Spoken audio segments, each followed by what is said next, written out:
प्रणाम भक्तजनों। आज हम लाए हैं आपके लिए एक बहुत ही पावन और अद्भुत कथा। आइए कथा शुरू करने से पहले अगर चैनल को सब्सक्राइब नहीं किया है तो चैनल को जरूर सब्सक्राइब करें। ये कथा है राम भक्त हनुमान की, जिसमें महादेव पार्वती संग झूमे। कथा शुरू करते हैं।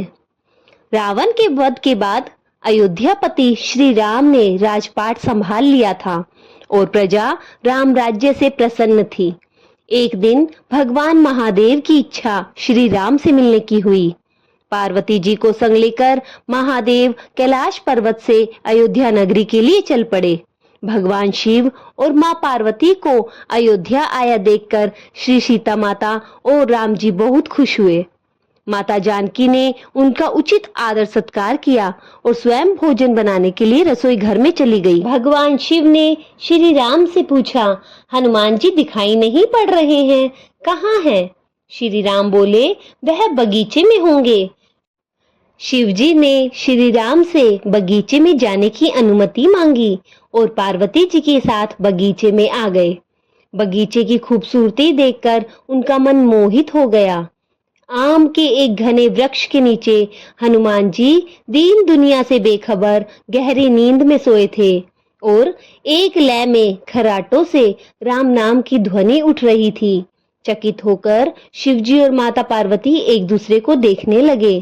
पार्वती मुस्कुरा उठी और वृक्ष की डालियों की ओर इशारा किया। राम नाम सुनकर पेड़ की डालियां झूम रही थी। उनके बीच से भी राम नाम उच्चारित हो रहा था।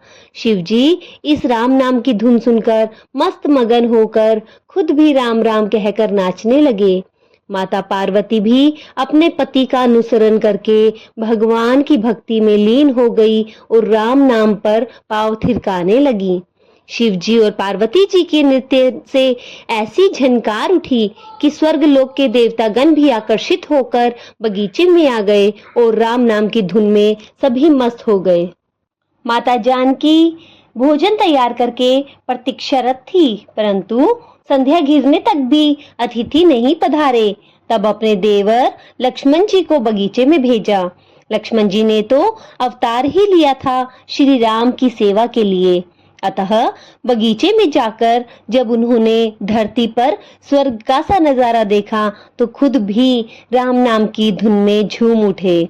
महल में माता जानकी परेशान हो रही थी कि अभी तक भोजन ग्रहण करने कोई क्यों नहीं आया। उन्होंने श्री राम से कहा, भोजन ठंडा हो रहा है, चलिए हम बगीचे में जाकर सभी को बुला लाते हैं। जब सीता जी और राम जी बगीचे में गए तो वहां राम नाम की धूम मची हुई थी। हनुमान जी गहरी निद्रा में सोए हुए थे और उनके खर्राटों से अभी भी राम नाम ही निकल रहा था। श्री सिया राम भाव विह्वल हो उठे। श्री राम जी ने हनुमान जी को नींद से जगाया और प्रेम से उनकी तरफ निहारने लगे। प्रभु को आया देख हनुमान जी शीघ्रता से खड़े हुए और नृत्य का माहौल भंग हो गया। शिवजी खुले कंठ से हनुमान जी की राम भक्ति की सराहना करने लगे। हनुमान जी सकुचाए, लेकिन मन ही मन खुश हो रहे थे। श्री सिया राम जी ने भोजन करने का आग्रह भगवान शिव से किया। सभी लोग महल में भोजन करने के लिए चल पड़े। माता जानकी भोजन परोसने लगी। हनुमान जी को भी श्री राम जी ने पंक्ति में बैठने का आदेश दिया। हनुमान जी बैठ तो गए, परंतु आदत ऐसी थी कि श्री राम जी के भोजन के उपरांत ही सभी भोजन करते थे। आज श्री राम जी के आदेश से पहले ही भोजन करना पड़ रहा था। माता जानकी हनुमान जी को भोजन परोसते जा रही थी, पर हनुमान का पेट नहीं भर रहा था। कुछ समय तक तो उन्हें भोजन परोसती रही, फिर समझ गई इस तरह से हनुमान जी का पेट नहीं भरने वाला। उन्होंने तुलसी का एक पत्ता लिया और उस पर राम नाम लिख दिया और भोजन के साथ ही हनुमान जी को परोस दिया। तुलसी पत्र खाते ही हनुमान जी की संतुष्टि मिल गई और वह भोजन पूर्ण मानकर उठ खड़े हुए। भगवान शिव जी ये सब नजारा देख रहे थे। शिव जी ने प्रसन्न होकर हनुमान जी को आशीर्वाद दिया कि आपकी राम भक्ति युगों युगों तक याद की जाएगी।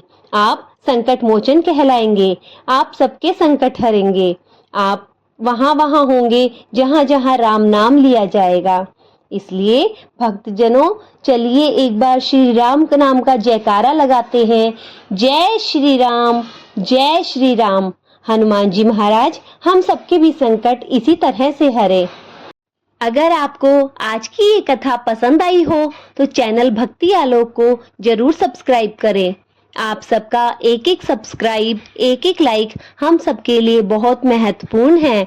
हम आपके आभारी हैं जो आप हमारे इस चैनल को बहुत प्रेम दे रहे हैं और इसे आगे बढ़ा रहे हैं। भगवान सब पर ऐसे ही कृपा बनाए रखें। जय श्री राम, जय हनुमान।